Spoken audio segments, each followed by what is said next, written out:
नमस्कार, मी डॉक्टर विकास शिंगाडे.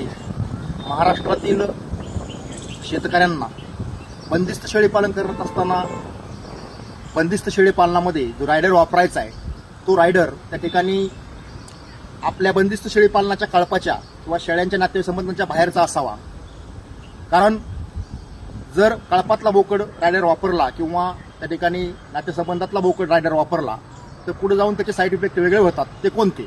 तर ते साईड इफेक्ट म्हणजेच पुढच्या पिढीमध्ये दूध निर्मिती कमी होणे, त्यानंतर जुळ्यांचं प्रमाण कमी होणे, त्यानंतर त्या ठिकाणी शेळ्यांचा गाभ जाणे, असे काही साईड इफेक्ट पुढे दिसतात कालांतराने आणि शेळीपालन आपलं नुकसानीकडे जातं.